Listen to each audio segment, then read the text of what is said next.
Hi everyone, welcome back to my channel. My name's Molly. I'm a mum here in the UK of 2 children. My husband and I have a biological daughter, and this year we brought home our son through UK adoption. Today's video, I wanted to talk about when my husband and I announced we were adopting and the kind of reactions we got, positive and negative, and who we told when, what we kept secret, what we didn't, etc. because it's something I get messages about all the time. So both of our families had known that we wanted to probably expand our family for a while. Our families both knew our little girl was very vocal about wanting a sibling. So initially my husband and I told our parents that we had been to an adoption information evening. We kept this quite quiet. We both went to the evening by ourselves. Once we decided we were going to go ahead and start the process, we thought, right, let's tell the initial immediate people who are in our support network, just so they can support us and it doesn't come to a shock to them later on. We told my husband's dad, we told my mum and my dad, and my husband told his mum as well. We were met with very positive reactions. My mum cried. My husband's parents were very pleased, and my dad and stepmom were very initially happy. I think they were shocked, definitely, because they weren't expecting it. My dad and stepmom know people who have adopted who definitely had some challenges, so he certainly did question, are you prepared to handle with some of the challenges that come with it, which wasn't a negative reaction. I think he was just making sure that we processed everything properly.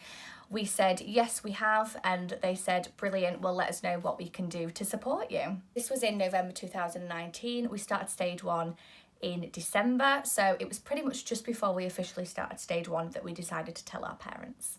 We also really wanted to give our parents a heads up because our agency offered family and friends training, and we wanted them just to kind of process the idea that they would probably at some point in the next year be having an adopted grandchild, and that we would really appreciate it if they did go on the family and friends training. So we got it in there early. We booked them onto the training just so that they could be as prepared as possible. When we officially began the process in December, we did tell our siblings. So my husband has a lot of siblings, so we told all of them. We told my brother, all again very excited, very supportive. My husband's sister was one of our referees for stage 1 part of the UK adoption process, so we needed to give her a heads up a little bit earlier on, just so that she could kind of prepare some of the answers and read up a little bit about adoption and some of the questions she probably might expect. I also told my 2 best friends at this point, who know absolutely everything about my life. I probably tell them more than my family. And they were, again, incredibly supportive, very positive. They were very much mindful that we'd been through baby loss before, that we'd been thinking about adoption. So whilst I don't think it was a massive surprise to them, they were fully on board to support us all the way. My husband also told his best friend, who didn't have a negative reaction, but I think was more in shock and didn't really know how to process it. This is a reaction that we were met with quite a lot when we said we're going through the adoption process. A lot of people weren't expecting it and didn't really know what to say. They didn't know how to handle it because they'd not known anybody who's adopted in the past. And it was just a case of they'd come back in the next conversation and say, I'm really sorry, I was just in shock. That's great news. When we officially started stage 1 in the December, I did tell my employer and give them a heads up. So I sneakily slipped it into conversation with my manager, who of course was very happy for me. I think she was a bit panicked at first to be like, oh my gosh, adoption leave, we're gonna lose you.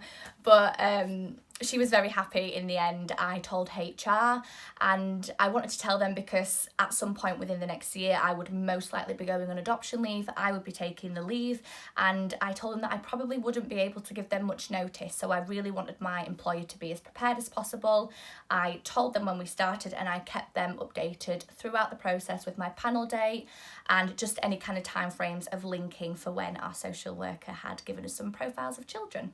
My employer was incredibly supportive, not just only professionally, but personally.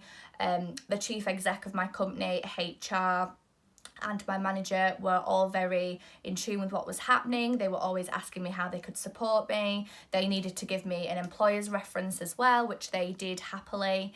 And it was really good to receive the professional support. There was no negative reactions at all. It was very exciting. They were happy to share experiences that they've had with adoption, and so it was just generally a really lovely experience. Considering I spend 5 days a week there, it was really nice to have that positivity around. When we got to stage 2, which was in February, we decided to tell grandparents. We hadn't told them at this point because, again, we have quite a lot of grandparents and we were a little bit nervous about not being approved, but equally we knew that stage 2, if we'd been accepted to that, then the likelihood is that we would be taken to panel if stage 2 went well.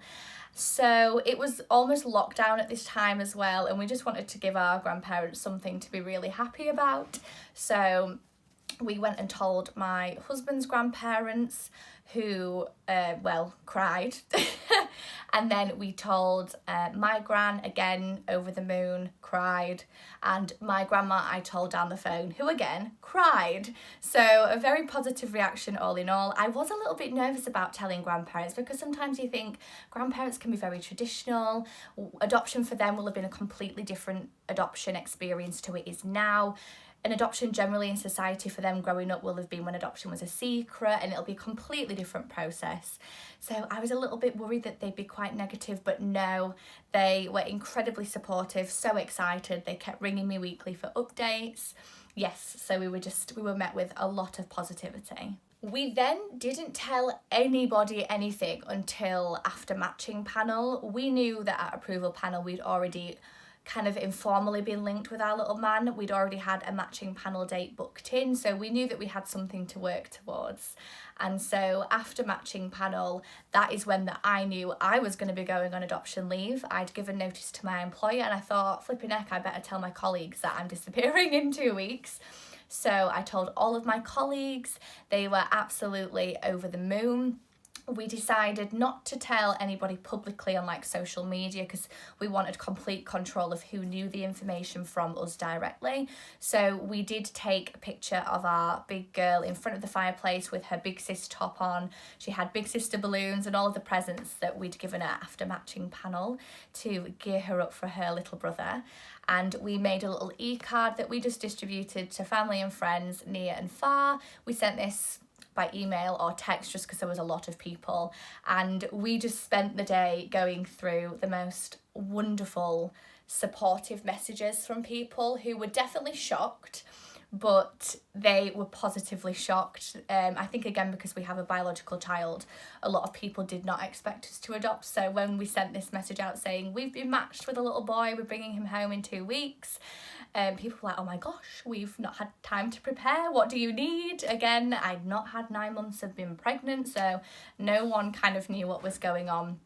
But the matching panel day was a wonderful day just to get all these incredible messages of support and so many positive reactions. Before we did bring little man home, word had definitely spread that we had adopted, so I occasionally got stopped in the supermarket and by that long lost family friend that you've probably not seen in a few years, and they congratulate us and then they just say, I'm intrigued, why did you adopt? Because surely you're going to take on a lot of issues. Or we've had, but they're going to have a lot of problems, aren't they? Are you sure you're geared up for that?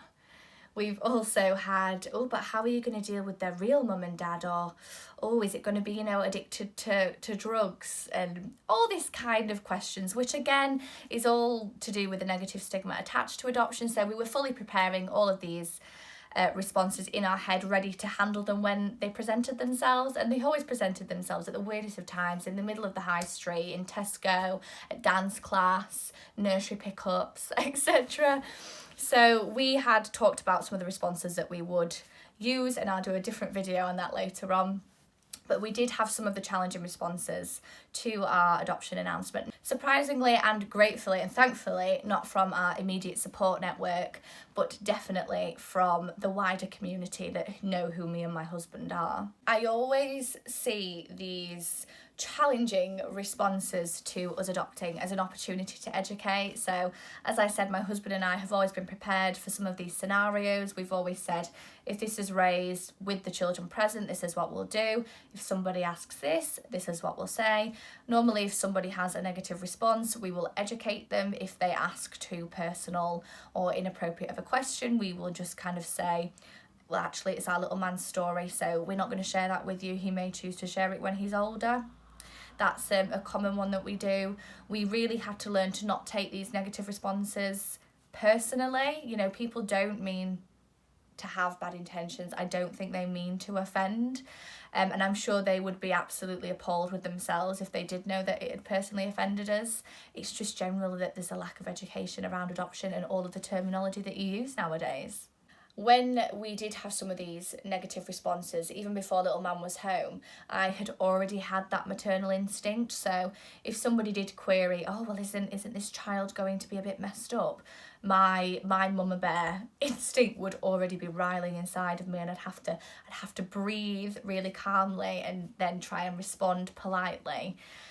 And it's hard. It's something that is frustrating because you don't get that when you have a biological child. And that's another frustrating thing, that if you have come to adoption for a reason of infertility, or you've had to grieve, you know, not having biological children, it's really annoying to have these negative responses, and you've really got to be strong to handle them. You really, really have, especially if they are from your close and immediate support network. We are always correcting people on the right terminology to use. We even correct our best friends.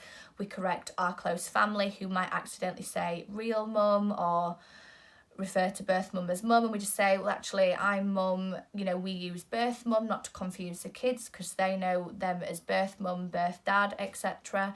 And it's not anything bad, you know, they appreciate that we correct them, and it's just important that we do because, again, it's an opportunity to educate. When we announced that we were adopting a bit more to the wider community, because we'd received some of these initial challenging questions and responses, we did do a little bit of an e-card that was just some graphics saying basically like, so who is this little fella? Why did he need to be adopted? Can we talk to the kids about adoption? Can we celebrate adoption, etc. There was no identifiable information in there. But for example, it would say, who is this little fella? We would say, we're going to refer to him as little man. We brought him home here and he is now with us forever. And in the little e-card where it said, why did it need to be adopted? Then you would put something like, we really appreciate you being concerned and, you know, being interested in this question. We would have been too. However, it's little man's story and he will share this with you when he's older if he wants. And we posted this on social media just because we only have very close people to us on social media, so it kind of reached everybody instead of going around and telling people individually. We hoped it would kind of halt some of the challenging responses and give a little bit of a brief opportunity to educate before we really went out into the wider community and people were asking us things in front of the children. And I can highly recommend doing that because it worked a treat. So many people commented saying, thank you for this, we really appreciate this is really interesting, this is really educational. So overall, we had a really good experience in announcing that we were adopting to people close to us and to people not so close to us. There were definitely some hiccups along the way, but I don't think anything will ever go smoothly in any circumstance. It will never be perfect. So I hope it's been helpful just to ease people's minds about our experience when we were announcing that we're adopting. I will do a video later on about handling some of the really challenging questions that we did get and how we kind of go about that now, especially if the children are with us and listening to these conversations. I do worry about that a lot, so it's something that my husband and I have definitely planned out. Please do subscribe to my channel for more adoption related content, and if you have any suggestions of videos that you want me to do, please just suggest them and I'll add them to my list. You can find me on Instagram as well at MollyMamaAdopt, or you can find me on Twitter also at MollyMamaAdopt. If you do have any questions, please just send them in. I do get quite a lot of questions and I love chatting to people who are interested in adoption or who are currently going through the adoption process and have some questions about our experience. Thank you for watching, guys. Bye!